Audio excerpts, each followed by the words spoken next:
Alright guys, this is part 2 and attempt 2 of recording the episode. Now, for those that have not seen any other videos on this channel, my name is Reagan. I recorded 10 videos today and most of them have been wrong because I didn't record the audio and I haven't checked them all. So, yeah. Long story short, I apologize for griping, and every single video I'm going to gripe about this because it's going to be a channel meme. But basically, I set up everything, but I did not press the on button for the Atom Mini Pro for Mic 1. Fellow Atom Mini users, I salute you, you salute me.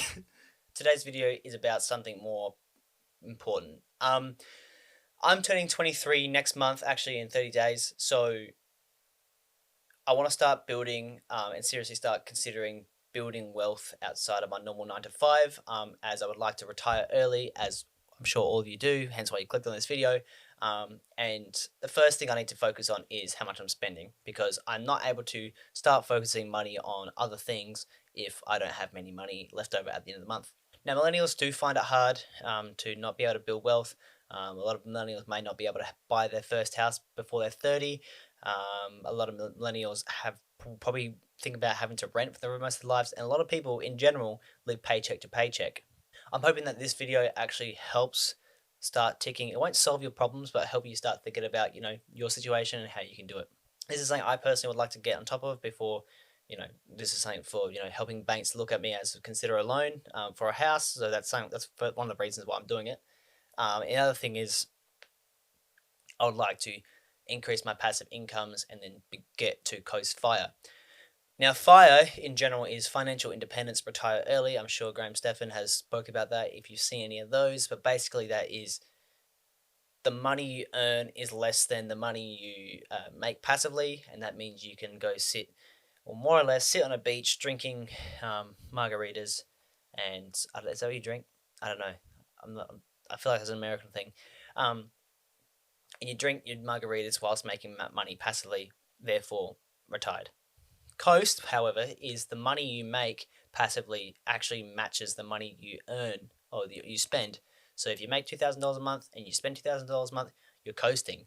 So unless, more or less, if something was to happen to you or to that situation, e.g. like a GFC or something, then you're in a bit of trouble, but more or less you could spend the same as much as you earn. We go there? You're following along? Cool. So everyone obviously wants to retire early, but no one wants to make sacrifices. And the sacrifices you make, and I'm sure, Grant, if you've seen any finance videos about this, sacrifices in your 20s will obviously have long-term effects. With putting extra $10 a month or a week, sorry, which is not that much, but putting $10 a month, putting $10 a week into your retirement fund will make you hundreds of thousands of dollars by the time you retire. Like I said, most people are living paycheck to paycheck, and not to say that you're earning enough, but if you look at your expenses, probably some expenses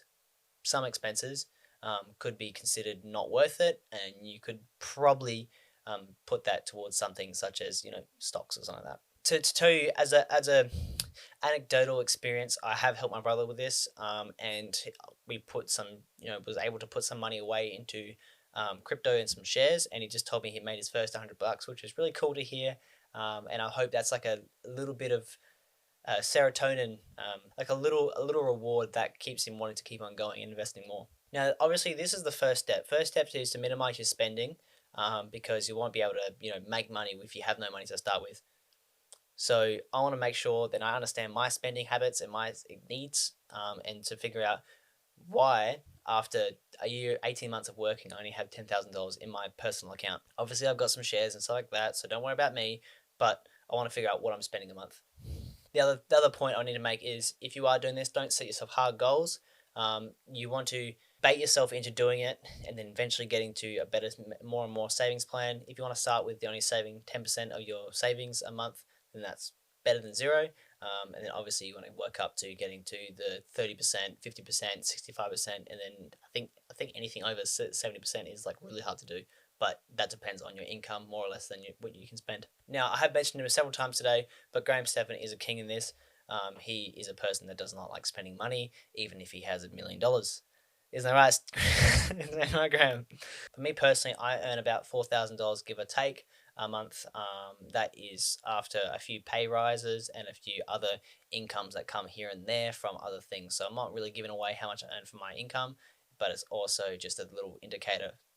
I'm 22. Um, yeah, I'm 22. I'm 22 and I earn $4,000. And yeah, so I'm gonna go through what I use and what helps me keep track. Now, there's a few apps I use, which is Buddy, Up, Bank Australia, and Genius Scan. So let me just go through those. Buddy is a financing tracking app that doesn't keep track of your finances, automatically. You have to put them in yourself. But I prefer that because I'm able to, manually, second time guilt myself, going, oh, bought dumplings I probably shouldn't have. And it's like another reinforcement, like another re-trigger for my brain. Up is a bank that I'm with. It's a little small fintech. You've probably noticed the Up hat before. I'm not sponsored by them, but I would love to be. Would love to work with them because I think they have a great team. Met the head of marketing. Paul's great. Yeah, great team. Other thing is Bank Australia. The final thing isn't really important, but it's Genius Scan. Anytime I get a receipt that I know it's going to be expensed, scan that bad boy and remove it, get rid of it. All right, there's the apps. Now, the main reason why I'm sharing is to keep myself accountable for next year. Maybe it's a cool way to see myself keep track of my expenses throughout the years, and also just kind of be, I hope, some sort of benchmark for people. I don't think I spend super amounts. I'm 22, so I'm an average person. I have a graduate wage, so it's average wage. It's not six figures. I don't have any kids, I rent, so let's go through all those things and we can go through that. And then maybe you guys can let me know if you're doing better or you're doing worse, or let's see how we go. And then next year when we come back, we can review it and see if I'm spending more, doing better, whatever. And I've actually hit those goals that I set myself. So let's start from the beginning. So, like I said, I make about $4,000 from my income a month, and then I have some other bonuses as well. So about 4,000. Now it's not quite worked out, but about 4,000. So the money comes into my account, and that instantly needs to be broken into a few categories. So I've actually looked at on the left hand side here. So money comes in, and instantly I just spread it out into different accounts. So money comes in, and I instantly spread it out to several accounts. So obviously got the income, so got my salary, and then a bonus incomes and from other things like that, and then I look at my savings and I basically put $1,700 into savings. Now I have gold $1,491, but I'm focusing on getting that $1,700. Now there's a few things that I've done. So I do budget $600 to put into my sharings account with Meegs, and that's to save for a house and for trips and stuff like that. This month I have not, because I have a goal that I want to increase my account to a certain amount, and that's what I'm focusing on. I've also got my excess. So I do a little trick, but any bonus income or anything like that I get, I put that away, and that's my salary excess, and that is something that I don't try not to touch because I don't want to, pretend or act like I'm earning more or live in a higher means because I'm earning more. I want to live in the same means that I did yesterday or last week, just happen to have more money on left over. So that's currently 391, but I am that account that I'm trying to boost because would like to get it to hit 8,000. It's kind of a pseudo emergency fund, but it's not. It's more of just money that I have away, and I want to hit 8,000. I then have a short-term saving that is a goal of 300, but at the moment I'm focusing on 400. It's because I know that I have upcoming expenses that I want to save up for. I was going to go on a holiday that is now cancelled because of COVID stuff, but it is whatever. And then also have an unbudgeted $0, but that's for the emergency savings. So I'll go into that and kind of explain what's going on there. So Buddy's really cool. They just released an accounts feature.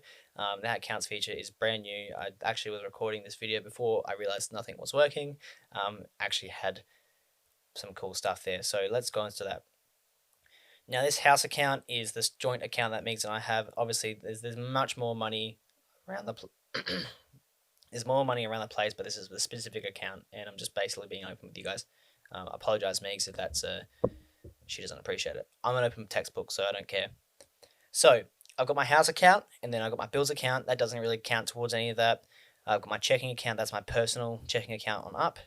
Then I've got my rainy day fund. That is this 8,000 goal. So I'm always hitting that goal. 1 more month, I'll hit that goal, and then I can actually start putting my money into my emergency fund. the $400 short-term savings, the $400 emergency cash. The 200 cash is not actually cash; it's actually in another bank account, and that's just my basically it's an old bank account that has my bank card linked to it, and it does all my insurances and all that stuff, and my Amazon card, my Adobe. The reason why I haven't set it up is I've got rid of it is I'm lazy, and I'm happy to work within that mean. The last thing is my emergency, and then I got my bills and subs account and my Warren buffer. Now I'll explain that in a minute, but basically, let me talk about the emergency. The emergency fund should be at least 1 month's fund. So if a car were to break down, you need to maintain it or do pay for an unexpected cost. That you, when I say unexpected cost, I'm not talking about you wanting to buy a camera or anything like that. I mean, like, you had to service your car.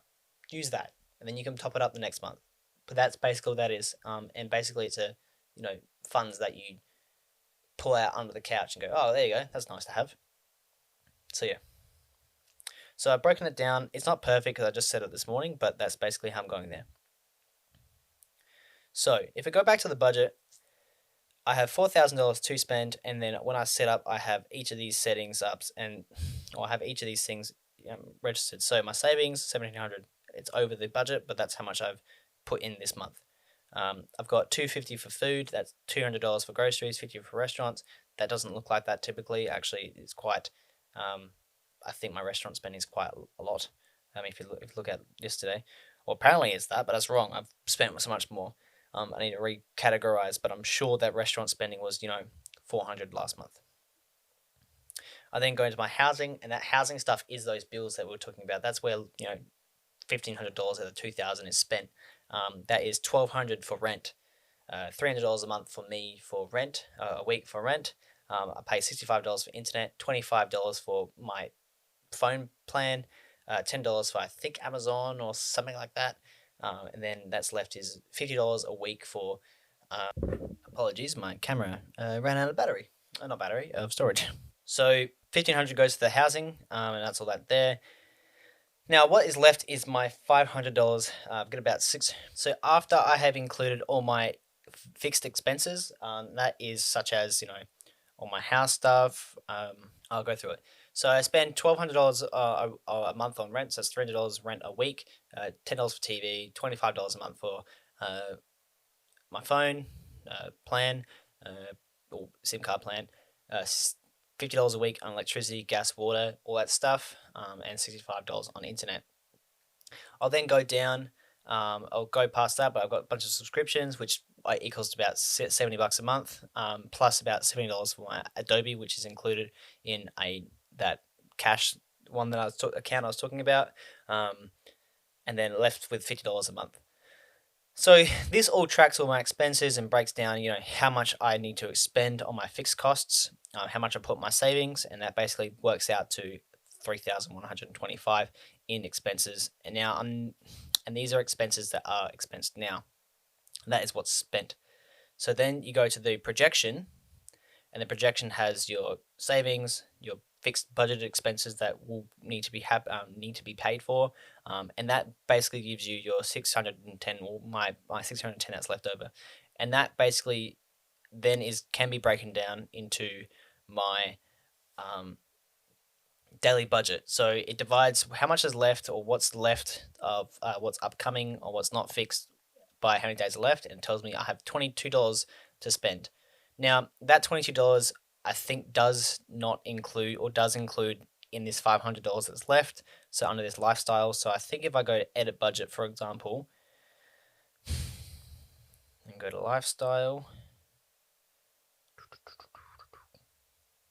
miscellaneous, that's a variable expense, and sport is a fixed expense. So that $500 is inclusive. So basically, I have $22 a day to spend on what I want. I could buy like 10 Dare Ice coffees a day, or 8 Dare Ice coffees a day, and I'll be under budget. But I'll spend all my excess money. But what that means is I know on a daily basis that if I spend less than $22 a month, I won't be taking any money out of my savings, and I won't be going over budget on that stuff.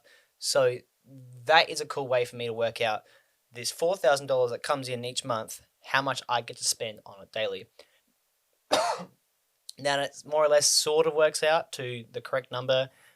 I budget myself 500 a month, which is 125 a week. But obviously, you get paid. Give myself money every 4 weeks. Kind of overlaps. So I'll give myself 100 a week, and that gives me. I think that works out. So I give myself about $14 a day to spend on crap. And then if I don't spend something on 3 days in a row, obviously I'm gonna have $50 to spend, but I don't do it all the time. Every expense I put in, I then attach it to the correct expense. So for today, for example, I spent some money on groceries. So I go from my checking account, I spent, you know, made an expense. What is it? Say $2.80 for a Derek's coffee. Put that in, and then from my certain account, so that'll be from my checking account and whatever. And then what you can also do is set up transfers. So if you make a transaction from your savings account to the new account, you can actually keep track of that. What's cool about this app is that I get to keep track of multiple banks, not just one bank, and it also makes me accountable. You can also split costs and add a person to the account. So if you are sharing an account, you can do that. Now that's basically really it when it comes to my expenses. To quickly surmise, I save about $1,700 out of the 4,000 in direct savings. I have to, and the rest of the 3,300, no, the $2,300 that I spend is broken down into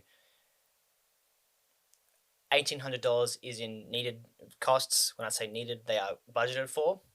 You can budget unnecessary things and then budget, as long as it's budgeted, that's considered a needed thing. And then there's about $500 for under budgeted expenses. So that's if that helps you in any way. That's broken down. My goal is to fill up that 8,000 account to the 8,000. So I'm projecting, which is great about this thing, is I project that next month I'll put that next amount into the correct account, and then I'll stop filling up that account and leave it at 8,000, and then I'll start putting my excess money into those other accounts. So I'll start putting the $600 a month back into my joint account again, like I said with Meegs, and then that $400 that I had excess going into that account, that will start trickling into. Most of it, I believe, I'll start be putting about $800 into my emergency savings, build that to about 4,000, and I'm really hoping that once that hits the 4,000 goal, I'll slow it down, I'll stop it, and then halve what I'm putting into that savings account. Still put what I said I was going to do in my savings account, but then actually put that other money and start putting that into ETFs and stocks.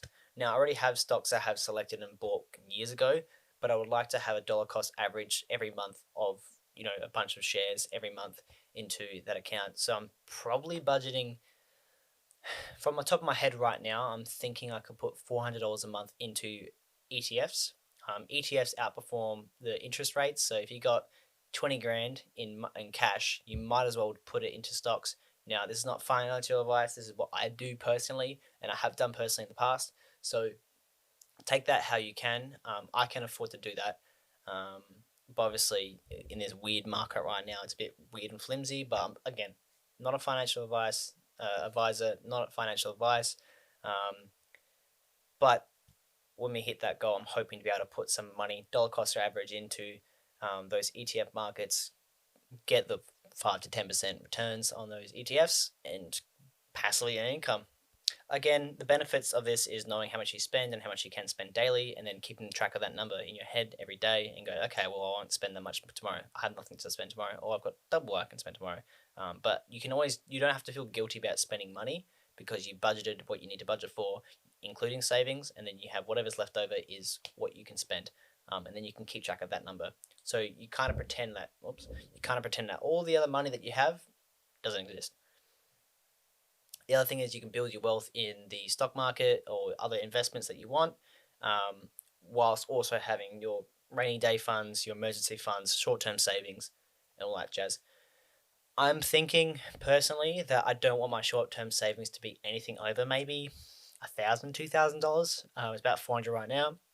The reason is once it hits 2,000, I want to put all the other money to work for me into a ETF fund, and then basically all I'll do is, if I need to spend $2,000 on a camera, I can basically take half that out of my savings fund or whatever I need to out of my savings fund, and then put the rest into not my emergency, but my savings fund, and take out a few, dollars here and there from my ETFs. And then what's cool is, I can kind of treat my ETF fund as a savings account. But obviously, there's another step that I have to involve, to get that money out. So psychologically, it's kind of cool because I can go, all right, I want to buy a camera. I don't have enough for my savings account. All right, well, what I'll do is, if I really need it or really want it, or all that stuff, I'll take money out, and I'll have to take the money out of my ETF. Wait a couple of days to, for the transactions to clear, and I have to consider: am I going to commit to this again? That means I have to send the money to my checking account on this bank account, and then clear the trade and all that stuff. So, if you're like me, and any subtle inconvenience can stop you from doing something, that's a solution. But the negative, I mean, the worst can happen is obviously the stocks go down, and they crash. But don't sell them, because I'm sure they'll go back up unless the whole stock market disappears. And I don't foresee that happening. Again, not financial advice, but I cannot see the whole stock market happening. The thing about ETFs is you're not strictly exposed to one company's performance. So, for example, if you have Vanguard's ETFs or the Combank Pocket ETFs, every single business would have to go out. Many businesses would have to go out of business for you to lose all your money. However, for the others, if a market does crash, you can keep them. And I'm sure you're quite young if you're looking at this video. If you're if you're watching this video, you're probably under the age of 30. So I imagine you're in the same situation as me. So you have time to keep it in there. And again, savings money should be there to spend. However, if you were to treat as if there wasn't there, and you aren't reliant on that money, this is not your go-to, spending money. It's not your go-to budget money. You don't really need to spend on anything, right? Because you have your emergency fund, you've got your rainy day fund. If you have that, you have other money that you're saving up for a house. That money's going there. But this other stocks and shares money, you don't need it. You don't miss it. You don't need a camera. If you do need a camera because it's your job, you can use that money to take it out of your emergency fund. But the money that's in the stock market, you shouldn't really be worried about losing. But it's me. I know losses suck. I've seen losses before. I've lost quite a lot of money from crypto on my own crypto coin that I would love to make a video about in the future. I'm not there to make money from that crypto, but I've put a lot of money into it. But that money is a risk that you put in, and you should, you can only. It's like playing the lottery, it's not like the lottery, but you want to put as much money as you would to risk. Anyway, this is the second time I recorded this, so I apologize. That's all from me, and I'll see you guys next week, alright?